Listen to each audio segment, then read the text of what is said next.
Vamos abrir no capítulo 2.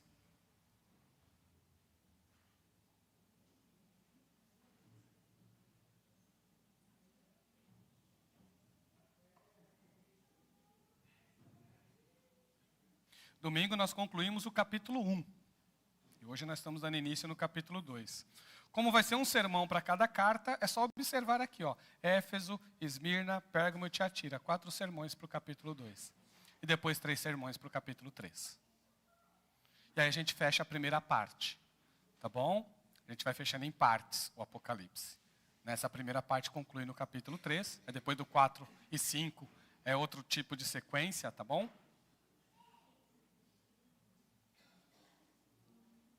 Irmãos,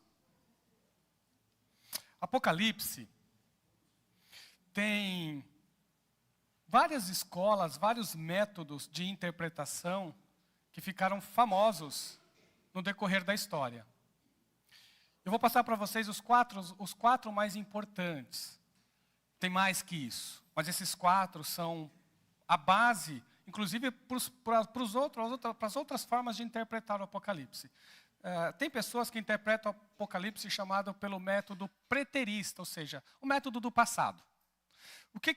Como que eles abordam o Apocalipse? Com todo o Apocalipse acontecendo no período de João, com exceção, claro, do 21 e o 22, que fala do novo céu e da nova terra. Fora o 21 e 22, todo o restante do Apocalipse se cumpriu no primeiro século. Esse método é chamado de preterista de pretérito, de passado. O outro método é o método histórico. Esse método histórico, ele observa o Apocalipse como no decorrer da história até a volta de Jesus. Por exemplo, para o método histórico, cada igreja se refere a um período histórico. Por exemplo, temos aqui a carta à igreja de Éfeso, que nós vamos ler daqui a pouco. Essa carta à igreja de Éfeso refere-se ao período da história do período apostólico. Essa é uma dessas interpretações, tá bom? A escola histórica. Então eles vão observar partes do Apocalipse cumprindo no decorrer da história. A outra parte é chamado de idealista. A parte idealista é uma forma de uma abordagem que eu tenho assim eu posso dizer assim, um olhar muito mais carinhoso, porque eles enxergam o Apocalipse como símbolos. E ele vai observar, ele vai sempre incentivar de forma simbólica. Dos métodos interpretativos, esse é o que mais respeita os símbolos. Onde ele vai dizer assim, olha, cada parte do Apocalipse é símbolo da nossa grande luta do bem contra o mal. Que vai se culminar na volta de Jesus, da vitória de Jesus contra o anticristo e ao novo céu e a nova terra, em que não existirá mais maldade no mundo. A quarta é a futurista. A futurista, o que ela observa? Ela vai dizer assim, que do 1 ao 3, que nós estamos estudando agora, se cumpriu na época de João. Do 4 em diante, é tudo para o futuro. Do 4 em diante. A diferença do preterista, que só o 21 e 22 é para o futuro, o futurista não, já do capítulo 4 em diante já é tudo futurista. Qual é a melhor forma de interpretar o Apocalipse agora? E aí, pastor, agora você complica tudo, né? Você apresenta 4 formas diferentes. Irmãos, cada uma delas tem pontos fortes e pontos fracos. Tá bom? Todas elas têm o seu valor. Mas todas elas sofrem de pontos fracos. Então, o que os estudiosos atuais fazem? Eles procuram observar o melhor de cada escola, de cada método interpretativo. E é o método que eu vou trazer para vocês. O método que eu vou interpretar o Apocalipse até o final desse sermão é chamado de eclético. Ou seja, então a gente pega um pouquinho do preterista, a gente pega um pouquinho do histórico, a gente pega um pouquinho do idealista e a gente pega um pouquinho do futurista. Tá bom? O enfoque, os dois que eu abordo um pouquinho mais, pelo menos a minha forma de enxergar, os dois, preferencialmente o idealista e o futurista. Preferencialmente. Tá bom? Mas todos eles serão abordados. O que eu menos vou abordar, e agora vocês já sabem qual que eu menos vou abordar, o que vocês imaginam? É o histórico. O histórico é o que eu vou dar menos atenção, porque eu acho mais problemático. Tá bom? Eu não acredito que cada igreja aqui se refira a um período da história da igreja. Eu acredito que todas elas se referem à história da igreja em todos os séculos. Nós temos igrejas parecidas com Éfeso no século I, no segundo, no terceiro, no quarto, no quinto. Nós temos igrejas parecidas com Esmirna em todas as épocas. Nós temos igrejas parecidas com Pérgamo em todas as épocas. Isso aqui é um retrato da igreja através lá desde o primeiro século até a volta de Jesus. E é um diagnóstico de Jesus da igreja. É um diagnóstico de Jesus sobre a igreja, se referindo a 7 igrejas que realmente existiram na Ásia Menor. Elas existiram. Éfeso era a cidade mais próxima, por exemplo, de Pátimos, é por isso que é a primeira carta. Né? Se você fosse pegar essa carta, se você fosse pegar o Apocalipse e fosse levar para as igrejas, você ia fazer essa sequência aqui. Então não é história da igreja, tem a ver com a rota.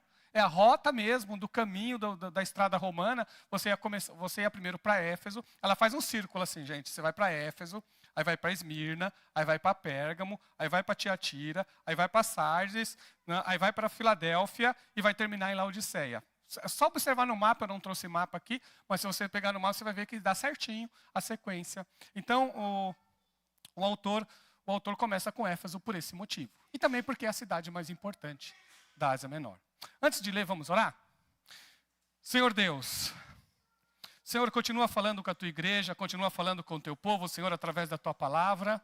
O Senhor é o Deus da vida, o Senhor é o Deus da glória. Senhor, que nós venhamos a aprender, que nós venhamos a crescer, que nós venhamos, Senhor, a ter um conhecimento da tua palavra cada vez mais abundante. E nos ajuda, Senhor, a entender o Apocalipse, que é bênção do Senhor para quem lê, para quem ouve e para quem guarda. Então, Senhor, que as tuas bênçãos estejam presentes nesta igreja, pois nós estamos lendo, ouvindo e guardando a tua profecia. Em nome de Jesus. Amém.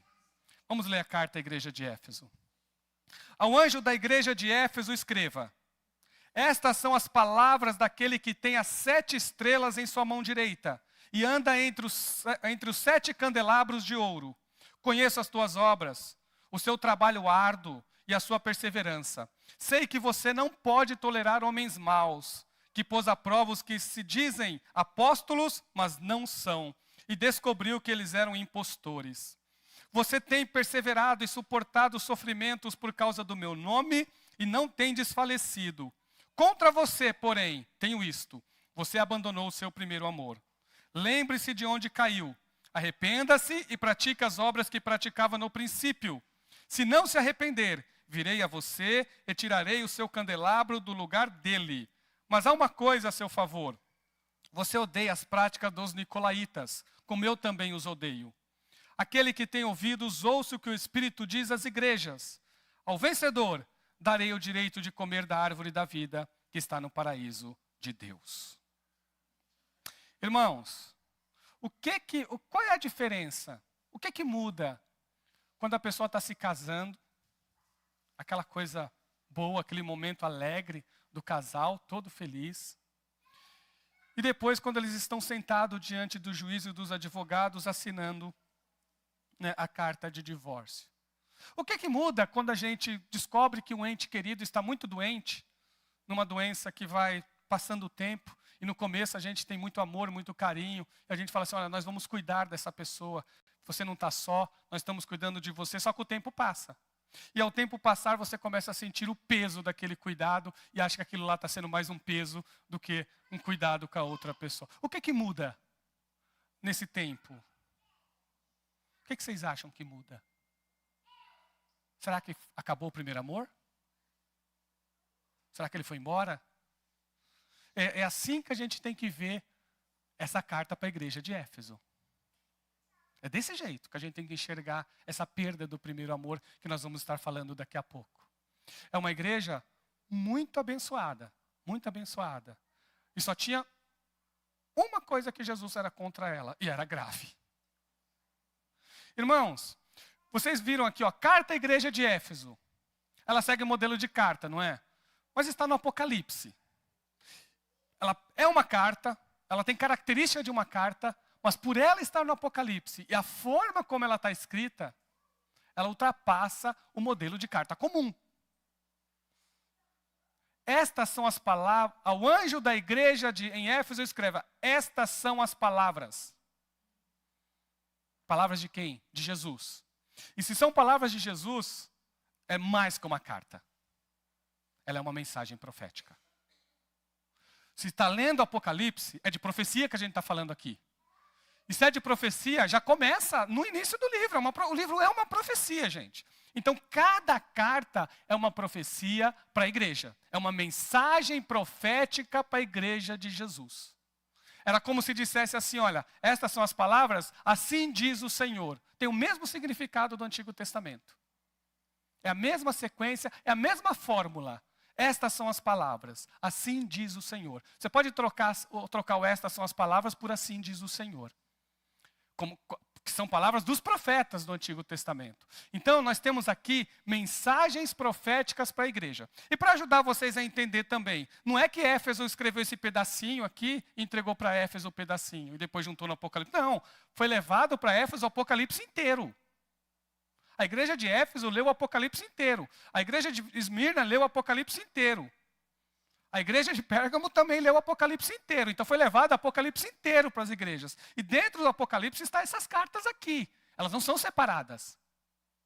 Elas não são separadas. Vou mandar uma carta para cá e depois como se fizesse recorte, né, aquele trabalho de criança, né, recorta aquele pedacinho, manda para essa igreja. Não, foi levado o Apocalipse inteiro para 7 igrejas. E aí a gente fica se perguntando, né? As outras igrejas leram. A igreja de Esmirna leu a igreja de Éfeso.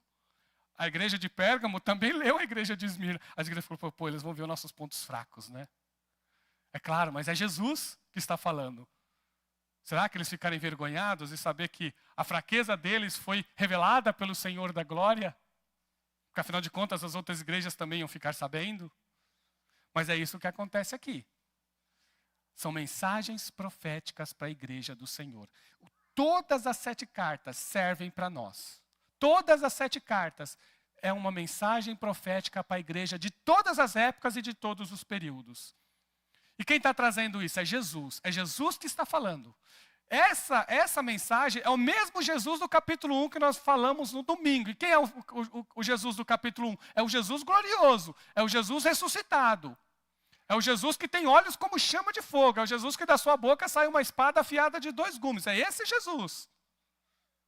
É o mesmo Jesus glorioso que está conversando com João. A conversa continua, gente. A visão de João no capítulo 1, ele vai ter essa visão e depois Jesus vai conversar com ele. A primeira palavra de Jesus foi o não temas. Nós falamos no domingo, não temas. Foi a primeira coisa que Jesus falou, não tenha medo. Mas ele continuou falando. E ele vai concluir essa fala dele só lá no final do capítulo 3, quando ele terminar de falar de Laodiceia. Então João ainda está envolto nessa presença gloriosa de Jesus.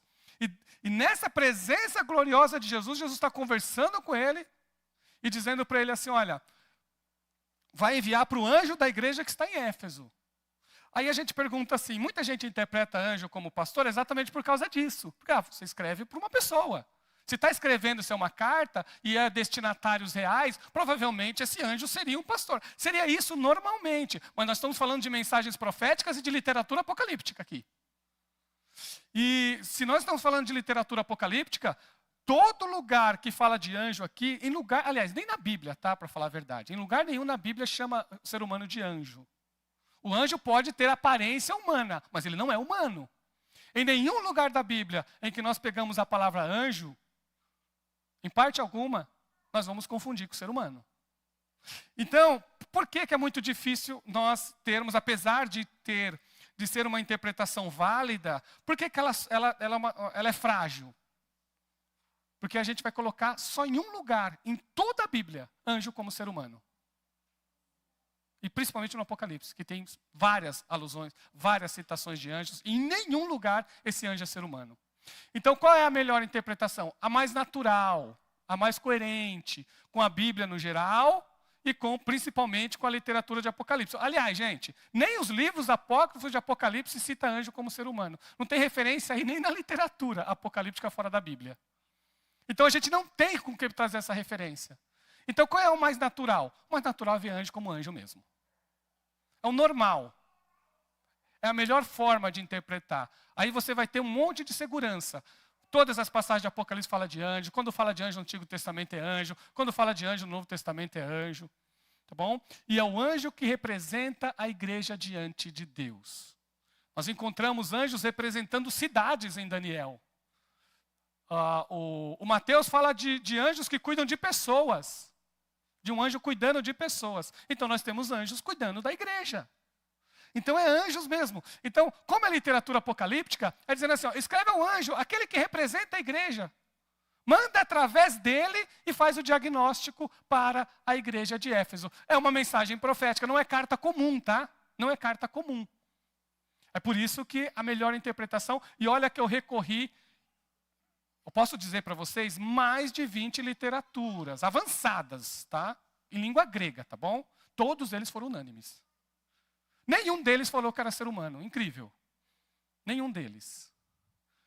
Posso citar aqui vários. Gregory Beale, Carson, e aí vai. Aí vai longe, gente. Robert Mouse, os especialistas em Apocalipse. Tá bom? As literaturas mais avançadas. Só tem uma traduzida em português.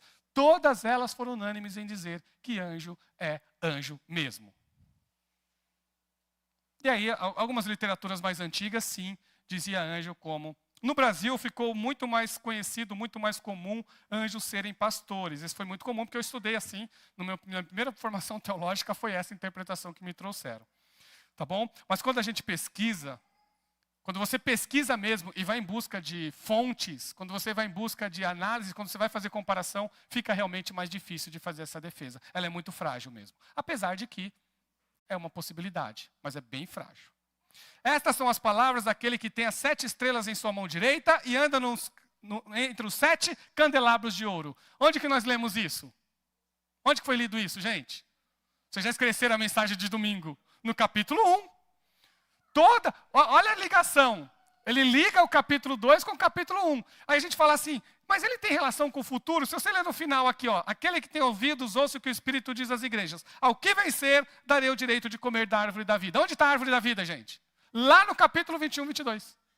Então, não está isolado. As cartas não estão isoladas do restante do Apocalipse. Elas fazem parte da literatura. Então, ela liga com o início e ela liga com o final. Então, é uma mensagem profética. Nós estamos ainda falando de mensagem profética. Não é para separar do restante do Apocalipse as cartas. É para fazer parte. Então, você vê, ela vai pegar o capítulo 1, ela vai falar de Jesus glorioso, com referência ao primeiro capítulo, com referência ao Antigo Testamento, e vai concluir com a árvore da vida, que é falado lá em Gênesis, e vai se concluir lá em Apocalipse. Então, gente, o livro de Apocalipse ele está permeado de Bíblia, ele está permeado de palavra de Deus. Tudo que João vê, ele fazia referência com aquilo que eles já criam. Ou seja, ele não está inventando nada, João não está inventando nada, ele só está falando aquilo que ele está vendo, ele só está falando o que Jesus falou para ele. E olha assim, gente, tudo que Jesus mostrou para ele ainda estava dentro da palavra de Deus. Ainda estava dentro da palavra de Deus. Do começo ao fim. Olha a importância disso, né? Nós vivemos dias, eu vou repetir mais uma vez, nós vivemos dias em que as pessoas dizem que têm visões, só que se essas visões, elas são fora da palavra de Deus, elas não são visões de Deus. Se elas estão dentro da palavra de Deus, amém, aí é visão de Deus. Se ela estiver fora da palavra de Deus, então não é visão de Deus. Isso tem que ficar muito claro para os irmãos. Muito claro. Se estiver dentro da Bíblia, se estiver conforme a Bíblia, é de Deus. Se estiver fora da Bíblia, gente, a palavra de Deus prevalece. A visão perde e a palavra de Deus prevalece.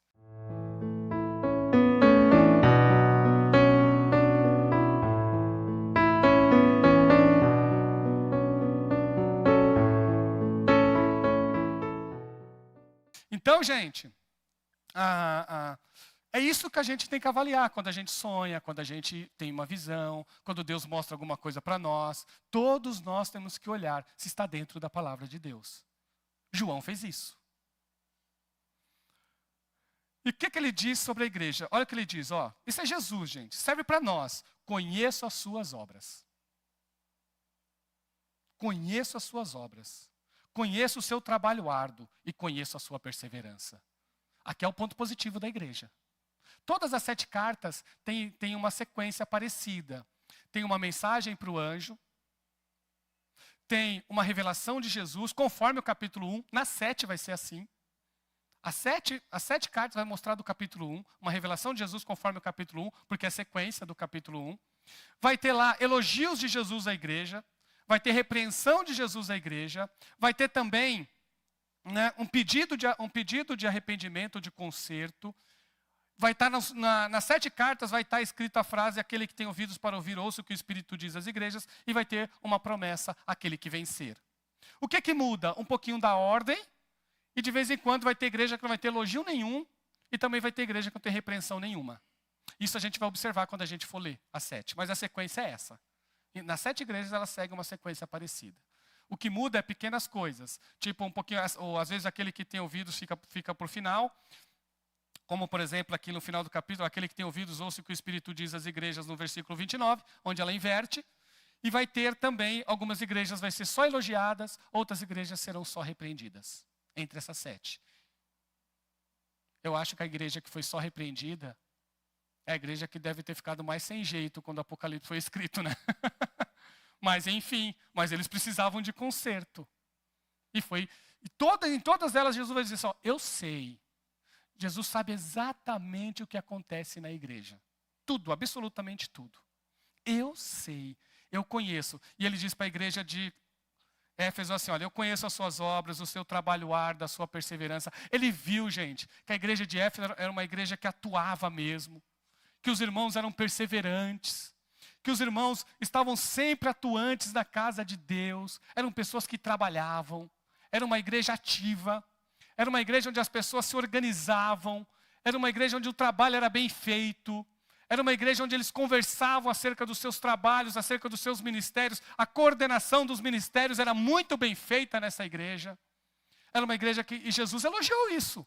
Olha, vocês são organizados, vocês trabalham mesmo. O trabalho de vocês é árduo. É trabalho para cansar. Essa palavra de trabalho é o mesmo que o Paulo usa quando ele fala no trabalho dele de tendas. Então é trabalho que cansa, vocês realmente se esforçam. Eu estou vendo tudo isso. Isso é um elogio de Jesus. Jesus não está criticando as pessoas que trabalham na obra dele. Não é isso. Ele está dizendo: não, estou vendo.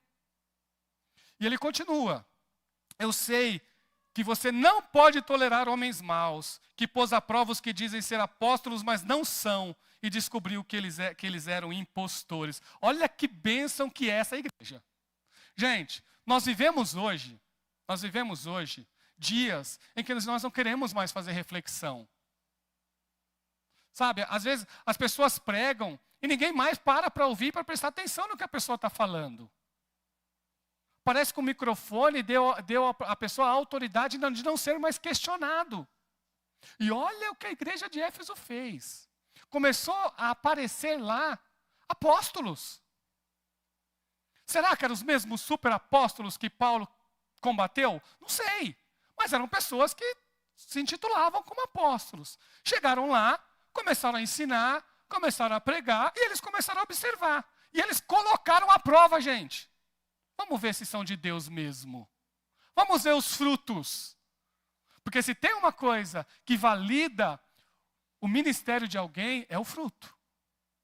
Não é o carisma, não é o saber pregar, não é o ter a melhor retórica. Não é isso que vai validar o ministério de ninguém. O que valida é o fruto. Qual é o fruto? Qual é a vida dessa pessoa? Como ele vive?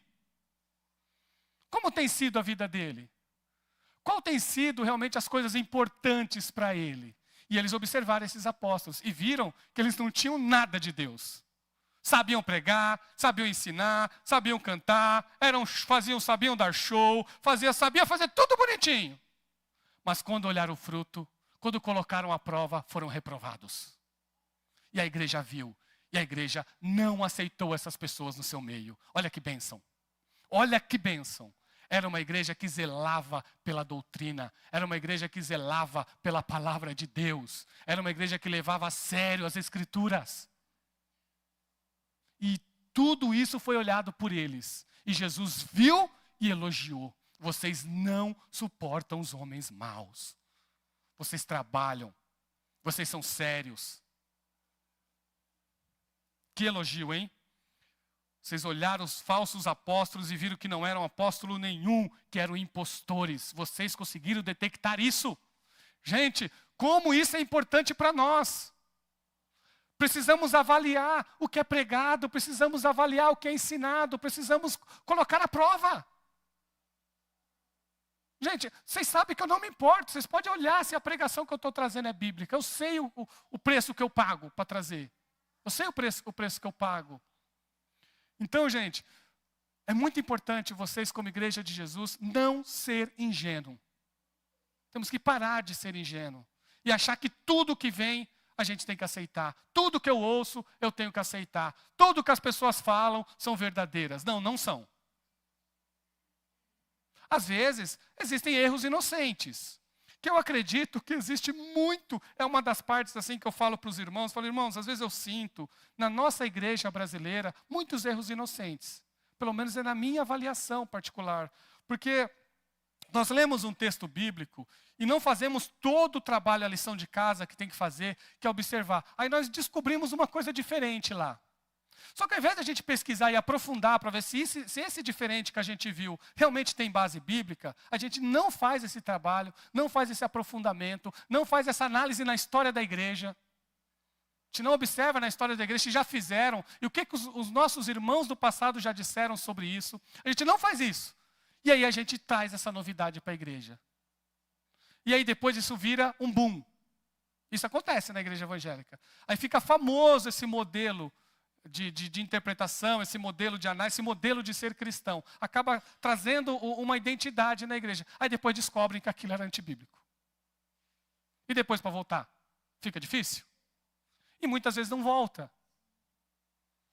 Então, essas falhas de análise que nós fazemos, às vezes pagamos um preço alto. Às vezes é melhor esperar. Qual é o melhor? Viu uma coisa que você achou interessante? Por exemplo, eu achei uma coisa interessante para colocar aqui na Igreja Batista de Imagem. Espera. Não já sai falando de cara. Espera. Vai orar, vai ler, vai pegar a história e ver se alguém fez isso, se é de Deus. Vai falar com outras pessoas. Vai falar com alguém que tem conhecimento bíblico talvez melhor que você. Senta com ele e fala, eu estou enxergando isso daqui.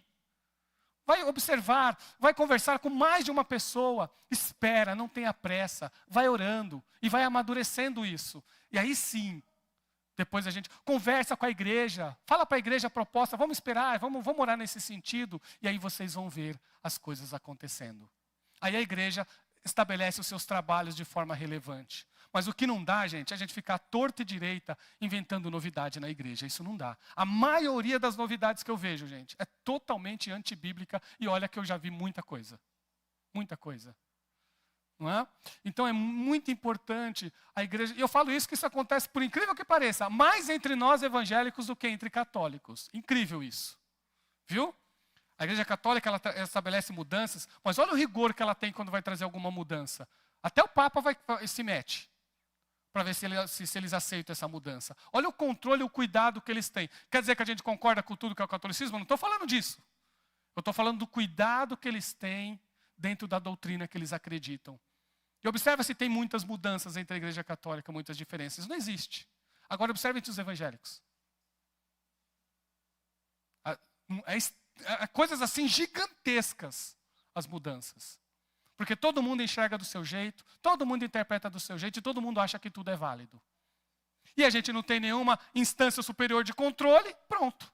Não existe essa instância, outras igrejas têm, nós não temos essa instância superior. Nós batistas, nós temos a convenção, nós temos as ordens dos pastores. Então existe uma organização entre nós batistas, que foi, quando eu fiz o meu concílio, foi a defesa que eu fiz. Quando perguntaram coisas polêmicas, vocês estavam no meu concílio quando fizeram perguntas polêmicas. O que eu falei? Se lá na convenção tiver mudança, nas nossas convenções, se lá eles fizeram uma mudança, se lá eles chegarem num acordo, eu faço aqui. Eu falo para a igreja aqui também, e a gente segue. Porque eu não vou estar só, eu não vou estar inventando novidade. Eu vou estar junto com a minha denominação. E para fazer uma... Gente, eles foram fazer, só para você ter ideia, tá? A nossa convenção batista foi fazer uma revisão na nossa declaração doutrinária. Ficaram 1 ano. Não chegaram no acordo e tiveram que parar. Olha, isso é seriedade ou não é? Porque os pastores foram lá, não coloque esse termo aqui, porque vai dar margem para essa interpretação. E aí eles tiveram que parar. Eles querem fazer alguma atualização, alguma coisa interessante na nossa declaração doutrinária, mas eles pararam. Porque muitos pastores foram lá e falaram, não faz desse jeito, não faz desse jeito. E o nosso pastor, o presidente, de forma muito séria, de forma muito responsável, falou, tudo bem, então a gente para por enquanto. Depois a gente continua debatendo, a gente continua conversando, a gente continua nos reunindo em assembleias e quem sabe a gente faz alguma mudança que seja realmente importante e que traga bênçãos para a igreja. Isso é ser sério. Você tem perseverado e suportado os sofrimentos por causa do meu nome e não tem desfalecido. A igreja de Éfeso tem sido perseverante na doutrina e tem sido perseverante na vida. Tem passado por lutas, mas tem perseverado em Jesus. Como isso é importante para a igreja do Senhor Jesus entender. Olha, Deus é Deus de bênção, claro. Deus é Deus de vitória, claro. Mas Deus nunca disse que a coroa seria aqui. Ele nunca prometeu coroa para ninguém aqui. Aqui é cruz. Aquele que vem após mim, negue-se a si mesmo. Negue-se a si mesmo. Não é isso que ele disse? Quem vir após mim vai ter a sua cruz para carregar. Irmãos, carregar a cruz é seguir Jesus até o fim. Aconteça o que acontecer. Aconteça o que acontecer, nós estamos com Jesus. Nada nos tira da presença de Jesus. Isso é perseverança. E tudo isso foi elogiado. Sei que você não pode tolerar os homens maus, que pôs à prova os que dizem ser apóstolos, mas não são, e descobriu que eles eram impostores. Você tem perseverado e suportado o sofrimento por causa do meu nome, e não tem desfalecido. Contra você, porém, tenho isto: você abandonou o seu primeiro amor. E agora? E agora? E parece que Jesus elogiou tanto, então só uma falhazinha. Gente, é uma falha, mas é grave. Primeiro amor a Deus, primeiro amor ao próximo, e tem uma aqui que um só estudioso falou, mas ele foi tão convincente que eu guardei, porque ele também é um grande especialista em Novo Testamento. Sabe o que ele trouxe, irmão Gerson? Ele falou que isso aqui também faltou amor para evangelização e para missões. Ele encaixou isso aqui. A igreja deixou de evangelizar, a igreja deixou de fazer missões. Foi assim que ele enxergou essa perda de primeiro amor. E ele trouxe isso quando ele disse, lembra quando Jesus fez a profecia dele? E disse assim, olha, nos últimos dias o amor de muitos esfriará. Um versículo depois, o que ele fala? E este evangelho do reino será pregado em todo o mundo, então virá o fim. Então falta de primeiro amor está relacionado com falta de missões e falta de evangelização, sim. E isso ele enxergou. E eu concordei com ele. É claro que não é só isso. Mas é também falta de amor ao próximo. É também falta de amor a Deus. Irmãos, quantas e quantas vezes a nossa vida tem nos afastado da presença de Deus? Eu acabei de dizer para você no início desse sermão, o que eu faço então? O que eu faço então? Se esse primeiro amor terminou. Primeiro a gente tem que saber, olha, perder o primeiro amor é perder aquela devoção, é perder aquele fervor espiritual, é perder o prazer de estar na presença de Deus. Isso é perder primeiro amor. É não ter mais vontade nenhuma de falar do amor de Jesus para ninguém. É não se envolver em nada que envolve trabalho missionário, porque dá trabalho. E assim nós vamos perdendo o primeiro amor. É quando nós gastamos mais tempo na televisão que na oração. É quando nós gastamos mais tempo na internet que na presença de Deus. É quando nós lemos mais literaturas, que não que deixe de ler, deve-se ler todo tipo de literatura, mas quando a gente lê muitas literaturas e esquece da palavra de Deus. E assim a gente vai perdendo, e assim a gente vai perdendo, e assim a gente vai perdendo. Você sabe qual foi o que Jesus disse para essa igreja de Éfeso, para você ver que é coisa séria? Ele disse assim, olha o que ele disse. Se não se arrepender, virei a você e tirarei o seu candelabro do lugar dele. Você vai deixar de ser igreja. O que é o candelabro na igreja? Nós falamos já. Qual é o candelabro? Candelabro é a igreja. Os 7 candelabros são as 7 igrejas. E ele está dizendo assim, olha, se vocês não se arrependerem, se vocês continuarem sem amor, vocês vão deixar de ser igreja de Jesus. Gente, irmãos, nós queremos ser conhecidos pelo nosso trabalho? Nós queremos ser conhecidos pela nossa música? Eu quero ser conhecido pela pregação? Ou nós queremos ser conhecidos porque nós nos amamos uns aos outros? Porque nós respeitamos uns aos outros? Na nossa reunião de líderes e diáconos, o Didi deu um puxão de orelha lá. Ele pediu para dar um puxão de orelha e eu deixei ele dar um puxão de orelha. Onde ele disse que nós, por falta de amor, nós falamos mal do outro, nós denegrimos a imagem do outro, nós ofendemos o outro, nós falamos do outro pelas costas. Toda vez, irmãos, toda vez que você falar mal de alguém, falar mal mesmo, denegrir alguém pelas costas, você está perdendo amor. Agora, e se você inverte? E se você ora pela pessoa? E se tiver que falar, você vai conversar com a pessoa. Porque é isso que eu sempre incentivo a você. Se você tiver que falar com alguém, olha, eu tenho alguma coisa para falar com o irmão. Vai lá e fala com ele, é isso que eu incentivo. E os dois têm que ser crente. Um tem que ouvir, pode até discordar, mas ouça. E se a pessoa estiver certo, melhore. Melhore. Fale, eu sempre falo para as pessoas, falo assim, olha, não fale das pessoas, fale com as pessoas. Fale com elas. Converse com elas. Percebeu alguma coisa? Irmão, vem aqui. Irmão, vem aqui. Vamos bater um papo. Vamos tomar um café. Vem aqui em casa para ir tomar um café. Eu preciso falar uma coisa para você que está me incomodando. Vai lá e fala com a pessoa. Com a pessoa.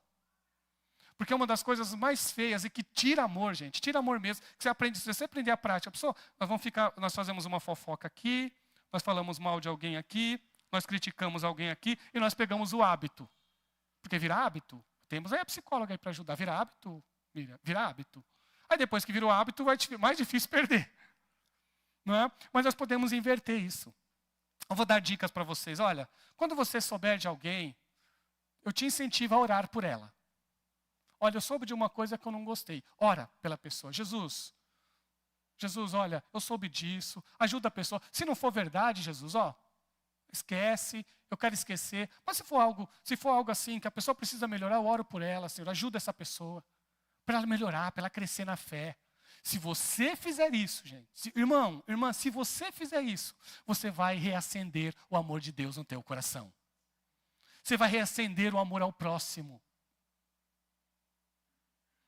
Vai visitar o presídio lá quando puder, com a irmã Patrícia. Chama a irmã Patrícia, deixa eu fazer uma visita lá com você. Tenta marcar um dia e vai lá com ela. Porque você vai ver um monte de gente que não merece lá. E você vai ver as pessoas falando de Jesus para ela. Você vai aprender a amar. Você vai aprender a amar. Pessoas que não merecem. Mas você, como aprendeu com Jesus, você vai amar essas pessoas. E aí você vai crescer, gente. Você vai crescer como cristão. Isso é primeiro amor. Como a gente consegue recuperar isso? Olha o que Jesus disse. Primeiro você lembra de onde você caiu. Isso aqui é a palavra de Deus. Lembra de onde você caiu. Por que a gente faz ceia todo mês? Nós fazemos ceia todo mês para lembrar o que Jesus fez por nós, não é? É um memorial. Que Jesus morreu no nosso lugar. Para reacender essa chama e essa gratidão. Então observa onde foi que você errou. E volta. É só voltar. Olha o que ele disse, lembra. Primeiro tem que lembrar. Aí depois, se arrepender. E por fim, praticar as obras que praticava no princípio. Primeiro você lembra. Depois você se arrepende. E depois você volta a praticar as obras que você praticava. Isso é primeiro amor. E aí você vai estar voltando ao primeiro amor. Eu me lembro uma vez de um irmão que falava assim, perguntaram para o irmão assim, por que você sempre vive aceitando Jesus como seu Senhor? Isso foi um fato que aconteceu. Você vive aceitando Jesus como seu Senhor várias vezes. Daí ele falou assim, é que eu não quero perder o primeiro amor. Na cabeça dele, já que eu estou aceitando hoje, eu sou novo, convertido de novo. Eu vou amar Jesus. Como isso é importante, né, meus irmãos? Às vezes nós se esquecemos como nós éramos quando Jesus nos salvou. O prazer que nós tínhamos de orar. Gente, vou falar para você uma história. Eu lembrei disso daqui. Eu posso citar, Karina? Gente, eu ia para a casa da Karina, eu não queria voltar mais. Queria ficar lá. A mãe dela que me chutava. A mãe dela dizia, Elcio, vai embora. O pai dela falou assim, já deu horário, vai embora. Acabou. Gente, não é assim no namoro? Não é assim? A gente quer estar junto, a gente quer estar próximo. E quantas vezes nós perdemos isso com o nosso Jesus, não é? Os anos passaram, o tempo vai passando, e aquele fervor, aquela chama vai se apagando. E ela precisa voltar, meus irmãos. Voltar. Lembra como você era. Lembra. Arrepende-se e volte a praticar as obras que praticava no princípio. Se não se arrepender, virei a você e tirarei o seu candelabro do lugar dele. Irmãos, lendo a história da igreja, tudo indica que a igreja de Éfeso aprendeu, viu? E olha que era uma igreja abençoada. Que igreja abençoada é essa? Sabe quem cuidou dessa igreja? Apóstolo Paulo. Ela foi fundada por Priscila e Áquila. Provavelmente Priscila e Áquila que iniciou o trabalho lá. Depois, Paulo ficou lá 3 anos, cuidando da igreja. Timóteo foi pastor nessa igreja. E por fim, João foi pastor nessa igreja. Gente, olha, só peso pesado. Só peso pesado aqui pastoreou essa igreja. Não é à toa que não era qualquer doutrina que enganava eles, não. Eram mestres que tinham lá. Apóstolos abençoados por Deus. Mas eles eram muito organizados, gente, muito organizados. Mas faltava esse primeiro amor. E é o que Jesus quer de nós. Eu sempre falo isso para os irmãos. Quando nós estávamos aqui uma vez numa escolha de um pastor, eu falei assim, olha, o pastor pode errar administrativamente. É claro que é melhor que não erre, principalmente se for financeiro, né? Né, Didi? Se for financeiro, melhor não, né? Melhor que não erre. Mas o pastor, ele tem um erro administrativo aqui, mas ele amar o seu rebanho, gente. Está resolvido, a igreja sabe, a igreja perdoa na hora. Está perdoado, você ama a gente. Olha o tamanho e a importância disso. Não é? Agora a pessoa que deixa de amar pode ser um grande administrador. Aquela marca fica, olha, ele não trata a gente bem. Ele não nos ama, não se preocupa conosco. Não ora por nós, não intercede por nós. Olha que perigo que é. Sabe, devemos ser conhecidos pelo amor. O que Paulo disse? O que Paulo disse? Ainda que eu falasse a língua dos anjos e dos homens e não tivesse amor, nada seria. Ainda que eu pegasse todos os meus bens e doasse aos pobres, se não tivesse amor, não teria valor nenhum. Então, gente, falta de amor é coisa séria. Viu? Então, olha, se você ainda acha que denegrir a imagem de alguém é coisa pequena, se arrependa hoje. Se você ainda acha que fazer fofocas é coisa pequena, se arrependa hoje. A igreja de Jesus não pode ser conhecida por gente que fala mal do outro. A igreja de Jesus não pode ser conhecida por pessoas que maculam o próximo. A igreja de Jesus tem que ser conhecida por pessoas que se amam uns aos outros. E essa é a mensagem de João, gente. João sempre pregou isso. É só ler a primeira carta de João. Você vai ver várias vezes, filhinhos, amai-vos. Filhinhos, amai-vos. Filhinhos, amai-vos. A importância do amor. Primeiro a Deus. Primeiro a Deus. Depois ao nosso próximo. E também amar a obra de Deus. E qual é a promessa para eles? Olha, ainda fala para eles, a seu favor, você odeia as práticas dos nicolaítas. Já estou terminando. Como eu também odeio. Não sabemos quem são os nicolaítas, mas eram pessoas que, vamos dizer assim, aceitavam a idolatria, aceitavam a vida mundana. Era esse tipo de gente aí. E eles odiavam esse tipo de gente. E algumas igrejas aceitavam, nós vamos chegar nelas. Mas a promessa é, ao que tem ouvidos, ouça o que o Espírito diz às igrejas. Aqui já é plural, a palavra é para todas as igrejas, inclusive para nós. Ao que vencer, ao vencedor, darei o direito de comer da árvore da vida que está no paraíso de Deus. Vencer, gente, vencer dá um privilégio que nem Adão e Eva teve.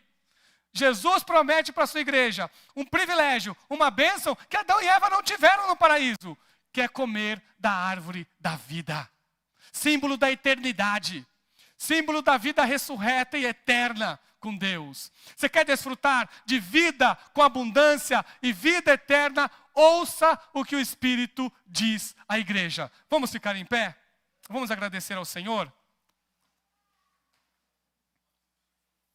Eu, como os irmãos, eu vou falar com Jesus, falar, Jesus, me ajuda a voltar ao primeiro amor, peço que você faça isso também.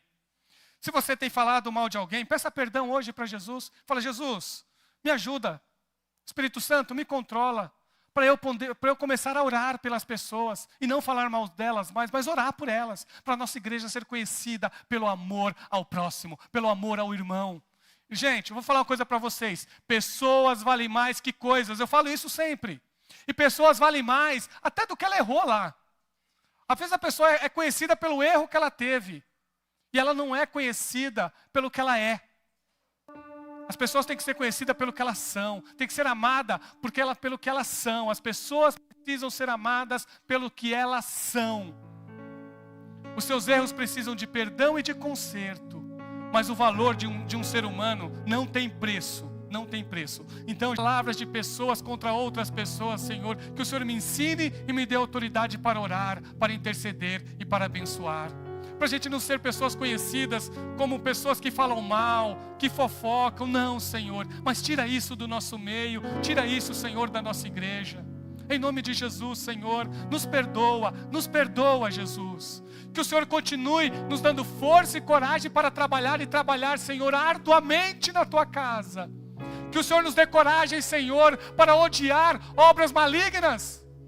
Que o Senhor nos dê força, Senhor, para não aceitar nenhum tipo de heresia, para não aceitar nenhum tipo de ensino contra a Tua palavra. Mas o mais importante de tudo é que o Senhor nos encha do Teu amor, que o Senhor nos encha de amor ao próximo, que o Senhor nos encha de vida e que o Senhor nos ensina a ser conhecido pelo amor.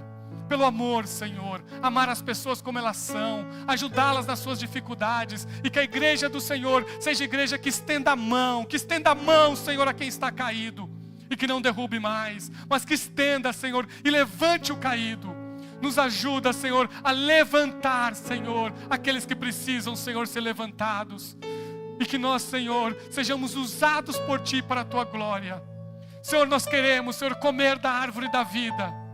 Faz de nós vencedores, faz da Tua igreja vencedor. E eu Te agradeço, Senhor, porque eu creio que o Senhor tem feito obras gloriosas na Tua igreja. E o Senhor tem cuidado de cada um de nós. Eu Te agradeço em nome de Jesus.